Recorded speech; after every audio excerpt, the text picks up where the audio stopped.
செய்திகள் வாசிப்பவர் உங்கள் பிரியமுள்ள ரஞ்சிதம்.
சென்னையில் மெரினா பீச்சில் நடைபெற்று வந்த வான் சாகசம் பார்க்க சென்ற பொதுமக்களில் அநேகமானோருக்கு நீர்ச்சத்து குறைபாடு என கண்டறியப்பட்டுள்ளது.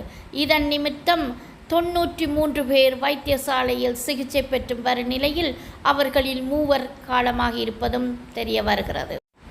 இதுவரை 3 பேர் பலியாகி உள்ளார்கள். 93 பேர் வைத்தியசாலையில் அனுமதிக்கப்பட்டு சிகிச்சை பெற்று வருகிறார்கள். இதுவரை 230 பேருக்கு நீர்ச்சத்து குறைவாக இருப்பதாக தகவல்.